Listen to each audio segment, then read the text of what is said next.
মূল্য বৃদ্ধিয়ে বাৰুকৈ কুঙা কৰিছে সাধাৰণ ৰাইজক আৰু এতিয়া বিভিন্ন সামগ্ৰীৰ লগতে এই নহৰু বা ৰচুনৰ বজাৰ মূল্য হৈছে গৈ প্ৰতি কেজি 400 টকা আৰু মই বৰ্তমান উপস্থিত আছো তিনিচুকীয়া জিলাৰ ঢলাৰ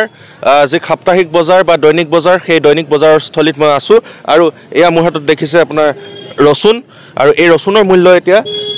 400 টকা বিভিন্ন গ্ৰাহকসকল আছে তেওঁলোকে শাক-পাচলি ক্ৰয় কৰিবৰ কাৰণে আহিছে তেওঁলোকৰ মতামত জানিবৰ কাৰণে চেষ্টা কৰিম দাদা আপোনালোক ক'ৰ পৰা আহিছে আমি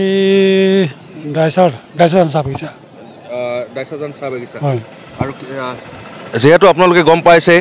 যে ৰচুনৰ মূল্য কিমান প্ৰতি কেজি কিমান কিনি আছে এতিয়া 400 বুলি কৈছে পাইকাৰী তাতে আগত কিমান দি কিনিছিলে আগতো আমাৰ মানে ধৰ এক পাল 20 টকাই লৈছিলে বা 10 টকা তেলি 15 টকা লৈছিলে আগত কি ক'ব এনেকুৱা এটা পৰ্যায় পাইছে গৈ এতিয়া সাধাৰণ জনতাটো আমাৰ ৰচুন কিনি আজি খাব ঘৰত পাৰিব 400 টকা মূল্য যদি হয় নোৱাৰিব আৰু আগন্তুক লোকসভা নিৰ্বাচনো আহিছে আপোনালোকৰ ফালৰ পৰা কিবা প্ৰত্যুত্তৰ দিয়া হ'ব নেকি প্ৰত্যুত্তৰটো এতিয়া চৰকাৰ কিবা আহ্বান জনাব নেকি মূল্য বৃদ্ধিৰ কাৰণে নিয়ন্ত্ৰণটো কৰিব লাগিব নিয়ন্ত্ৰণ কৰাটো উচিত হয় আৰু যিজন বিক্ৰেতা আছে মই বিক্ৰেতাজনৰ কাষৰ পৰা জানিম যে পূৰ্বতে প্ৰতি কেজি ৰচুনৰ মূল্য কিমান আছিল ভাইটি জানিব বিচাৰিম যে আগতে ৰচুনৰ মূল্য কিমান আছিল এনেতো 160 টকা 80 টকা এনে বিক্ৰী হৈছিলে এতিয়া হৈ গৈছে 400 টকা কিমান দিনৰ পৰা হৈ আছে হৈ গ'ল 500 দিন আৰু গ্ৰাহকৰ উত্তৰবোৰ কেনেকুৱা পোৱা যেতিয়া নেকি 400 টকা হৈছে মানুহজনীতে নেখায় কোনো মানুহটো লৈ যোৱা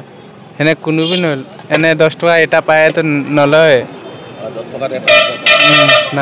এনে নলয় মানে বিক্ৰী কম হৈছে বিক্ৰী কম আছে বহুত কম আছে হয় আৰু আগতে 160 টকা 170 টকা তেনেকুৱা ধৰণৰ মূল্য আছিল ৰচুনৰ আৰু বৰ্তমান 400 টকা চুইছেগৈ আৰু তিনিচুকীয়া জিলাৰ এই ঢলাত অন্য এজন গ্ৰাহক আছে মই তেওঁৰ পৰা জানিম যে দাদা ইমান হুৰাহুৰে মূল্য বৃদ্ধি হৈছে এতিয়া ক'ব লাগিব যে আমাৰ নিতান্ত খাদ্যত প্ৰয়োজনীয় ৰচুন বা নহৰুৰ মূল্য 400 টকা কেজি হৈছে ঢলাত কি ক'ব হয় যেহেতু নহৰুৰ দামটো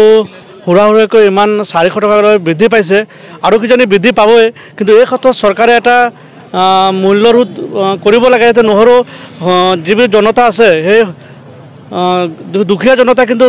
নহৰু এতিয়া কিনি খাব নোৱাৰে এনেকুৱা এটা অৱস্থা গতিকে চৰকাৰে এই ক্ষেত্ৰত এটা ব্যৱস্থা ল'ব লাগে মূল্যবৃদ্ধি ৰোধ কৰিব লাগে আৰু দেখা গৈছে যে বাৰে প্ৰতি যিকোনো সামগ্ৰীতে কিন্তু মূল্য বৃদ্ধি হৈ আছে আগন্তুক লোকসভা নিৰ্বাচনো আহি আছে এই ক্ষেত্ৰত আপোনালোকে সাধাৰণ জনতা সাধাৰণ ৰাইজ হিচাপে কিবা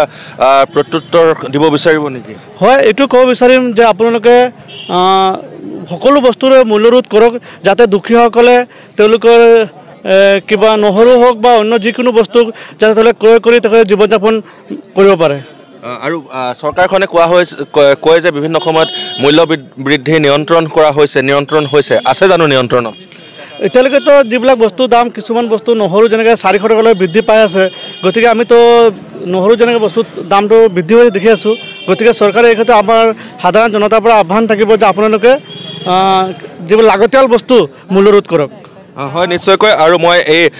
ঢলা সাপ্তাহিক বজাৰৰ পৰা এই দৃশ্যসমূহ দেখুৱাবৰ কাৰণে চেষ্টা কৰিলোঁ বা নহৰুৰ মূল্য বৃদ্ধিৰ প্ৰতি সকলোৱে এতিয়া সাধাৰণ জনতাই আহ্বান জনাইছে যে এই মূল্য বৃদ্ধি ৰোধ হ'ব লাগে আৰু আগন্তুক নিৰ্বাচনতো হয়তো ইয়াৰ প্ৰভাৱ পৰিব পাৰে যদিহে এনেধৰণৰ মূল্য বৃদ্ধি অনিয়ন্ত্ৰণত থাকে